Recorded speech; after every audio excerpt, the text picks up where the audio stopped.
I'm sure many of you know, New Mexico is home to 23 tribes and pueblos, and we are so honored to be able to work with our tribal leaders every day and to fight for our tribal communities. Now, I don't think it needs to be said in a room like this since you're here to advocate, but I do have to acknowledge the times that we're living in, and it's very clear that this administration seems to have very little regard for tribal sovereignty and tribal rights.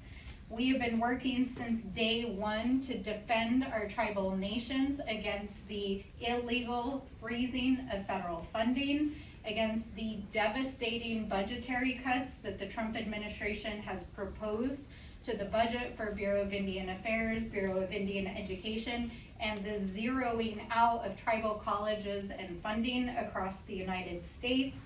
We are fighting cuts at Indian Health Service, and in spite of all of the terrible things that are happening, I am proud to say that one of our greatest victories in partnership with NCAI was actually during the height of the early days of DOGE, when we heard that the secretary might cut 6,000 or 7,000 healthcare workers at Indian Health Service. We rapidly got into motion, and we were able to bring together over 110 members of the House and Senate to send a letter to the secretaries and called upon our colleagues across the aisle. And while it's hard to claim a victory for something that didn't happen, I can tell you that had it not been for the leadership of NCAI and tribal leaders across the country and our allies here in Congress, those 6,000 healthcare workers would have been fired by DOGE, and they were not. So even though it feels like a dark moment in which there's no good news, the truth is that we have actually never been stronger as a bipartisan caucus here in Congress than we are in this moment, in these unprecedented attacks. And what I want to just say to all of you here today is that they are proposing to eviscerate and zero out programs in their budget, and we are not going to let them. We are not going to let them. And I can tell you that that is on both sides of the aisle, because we have strong partnerships included here in this caucus, in the Native American Caucus, but also allies in the House and Senate who are on the front lines doing the work, walking the walk, and representing the communities that they work with. But the reality is that we also know that those same folks, unfortunately, also voted to pass the Big Ugly Bill, which will have devastating impacts for healthcare, food assistance, and other programs in our communities. And so we are working also with our states to try to shore up those programs. And if I can share some more good news for you, I will just say that at least in New Mexico, our governor has committed and has already called a special session on October 1st in just a week to address the healthcare and food assistance cuts that went through the Big Ugly Bill for New Mexico. So as you return home and go back to the communities that you work with, call upon your states, because they do have the capacity to help address these issues, and not just to protect against the bad things that happened, but also to move our communities forward.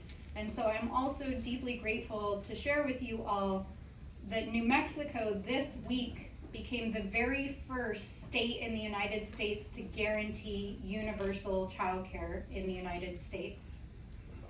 That will be transformational for our communities, transformational. The average family spends over $12,500 a year on childcare alone. If you think about the money that'll put back in families' pockets to not have to pay for childcare, that will transform the economic opportunity for literally thousands and thousands of families across the state. It'll enable people to go back to school. It'll enable parents to get better housing, to put food on the table. And most importantly, we know that early childhood education transforms the life and trajectory of a child forever. And nothing can be more important than transforming the trajectory of a child, because that's our future.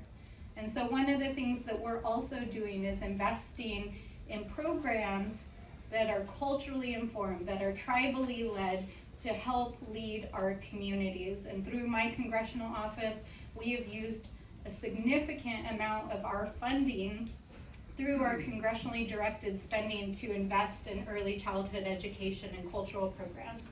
We're building a new Head Start program with Mescalero Apache. We're building a new early childhood education center at the Pueblo of Sandia, who is currently revitalizing the language of the Pueblo and has the adults in the community in intensive language programs to pass on to the children, and working with our tribal nations to invest in early childhood education across the board.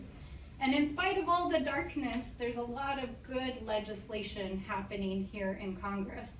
We are just wrapping up in my office a bicameral bill to transform how we invest in Bureau of Indian Education, because states like New Mexico have raised the wages for our public school teachers, but our tribal teachers have not seen a pay raise in decades. And so if we're gonna recruit and retain tribal educators into our BIE schools, we gotta pay them like we mean it. And so that is what our bill would do, is raise teacher pay for teachers across BIE. We also have an Indian Health Service graduate medical education bill, because we know that health outcomes are best for all communities when people from the community are actually providing health care. And so our bill would help to recruit, train, and make sure that Indigenous healthcare providers can work and stay in the communities serving the people that they grew up with and serve in the Indian Health Service programs. We also have a bill to expand housing opportunities. We're fighting to get NAHASDA reauthorized, and my office has led on a bill to increase NAHASDA grants to middle-income tribes across the country, because we know that as tribes have raised the economic opportunity across our communities, there's still housing shortages in communities everywhere, but the fate of our communities to qualify for those housing grants has gotten more and more narrow. And so our bill would expand NAHASDA and create new opportunities for quality housing for our tribes. I'm also proud to sponsor at least 5, maybe 7 at this point, Indian water rights settlements across New Mexico. We are working on a bipartisan and bicameral basis to secure the funding necessary to pass those bills.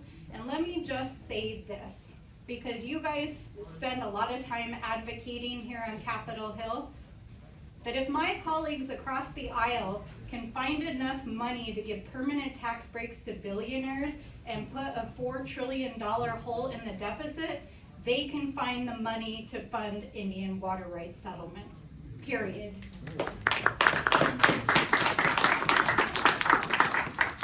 We're also working on legislation to protect sacred sites like Chaco Canyon. We're deep in the fight to protect Oak Flat from devastating mining, and we're working on legislation to repatriate ancestral lands for our pueblos.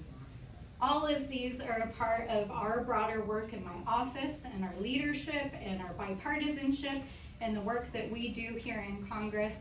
And I just want to say thank you to NCAI for what you do, for creating a space for tribal leaders to work together with strength to represent their communities here in Washington, D.C. And just know that I'm here in the fight with all of you.